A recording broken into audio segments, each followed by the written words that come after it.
Horrid Henry's dance class. Stomp, stomp, stomp. Horrid Henry was practicing his elephant dance. Tap, tap, tap. Perfect Peter was practicing his raindrop dance. Perfect Peter was practicing being a raindrop for his dance class show. Henry was also supposed to be practicing being a raindrop, but Henry did not want to be a raindrop. He did not want to be a tomato, a string bean, or a banana either. Stomp, stomp, stomp went Henry's heavy boots. Tap, tap, tap went Peter's tap boots. Shoes. "You're doing it wrong, Henry," said Peter. "No, I'm not," said Henry. "You're true," said Peter.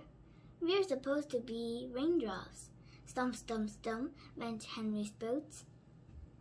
It was an elephant smashing his way through the jungle, trampling on everyone who stood in his way.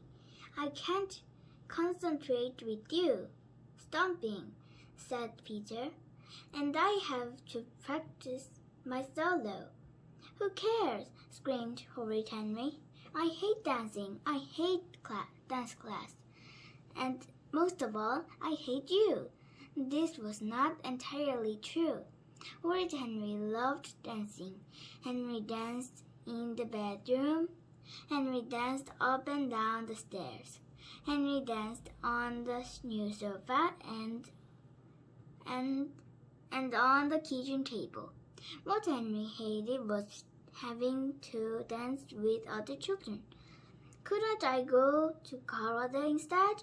asked Henry every Saturday. "No," said Mom, "too violent." "Judo," said Henry. "And old spells." "No," said Dad. So every Saturday morning at 9:45 a.m., Henry and Peter's father drove them to Miss Impatience's Tutu's dance studio. Miss Impatience's Tutu was skinny and bony. She had long, stringy gray hair. Her nose was sharp. Her elbows were pointy. Her knees were knobbly. No one had ever seen her smile.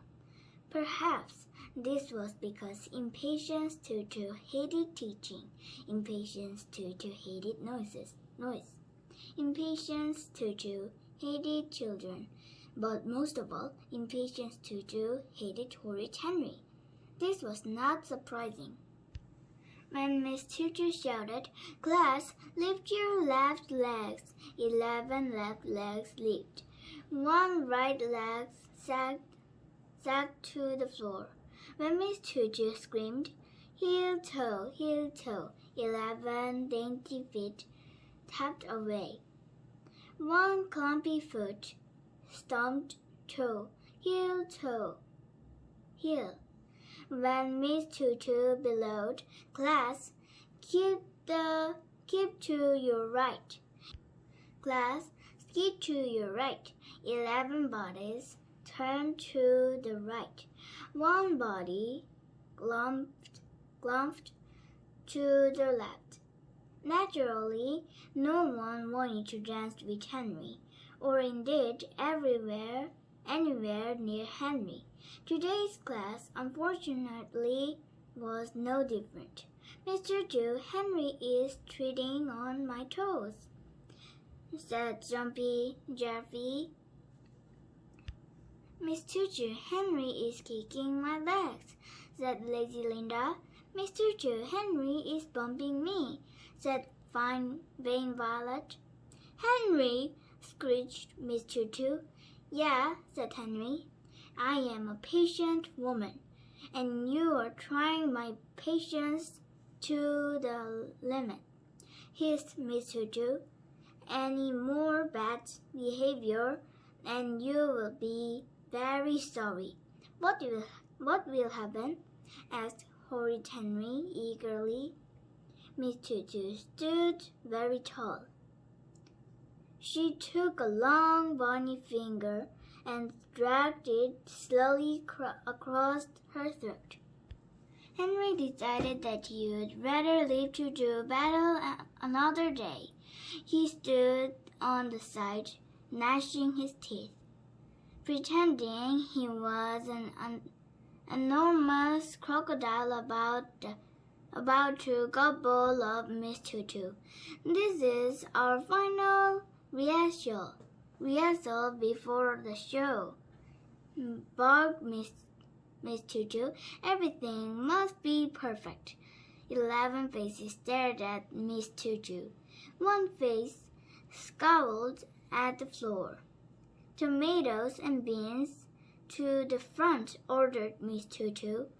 "When Miss Thumper plays the music, everyone will stretch out their arms to the sky to kiss the morning hello. Raindrops stand at the back next to the giant green leaves and wait until the beans find the magic bananas."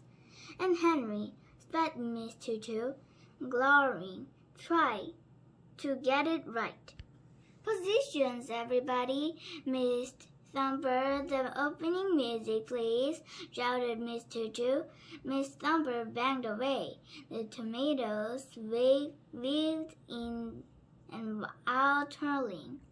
The beans pirouetted. The bananas pointed their toes and swayed. The raindrops pitter-patted. All except one. Henry waved his arms frantically and raced round the room. Then he scratched into the beans.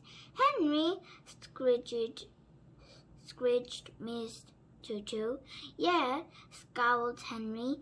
"Sit in the corner." Henry was delighted. He sat in the corner and made horrible rude faces while Peter did his raindrop solo. Tap, tap, tap. Tappa-tappa-tappa-tappa-tap-tap-tap. Tappa-tip, tappa-tip, tappa-tappa-tappa-tip. "Was that perfect, Miss Tutu?" asked Peter. Miss Tutu sighed. "Perfect, Peter, all as always," she said, and the corner of her mouth trembled slightly. This was the closest Miss Tutu ever came to smiling. Then she saw Henry slouching on the chair. Her mouth drooped back into its normal green position. Miss Tutu tugged Henry off the chair. She shoved him to the very back of the stage, behind the other raindrops. Then she pushed him behind a giant green leaf. "Stand there!" shouted Miss Tutu. "But no one will see me here," said Henry. Precisely," said Miss Tutu. It was show time. The curtain was about to rise. The children stood quietly on stage. Perfect Peter was so excited he almost bounced up and down. Naturally, he controlled himself and stood still. Horrid Henry was not very excited. He did not want to be a raindrop, and he certainly did not want to be a raindrop who danced behind the giant green leaf. Miss Thumper waddled over to the piano. She banged on the keys, and curtain went up.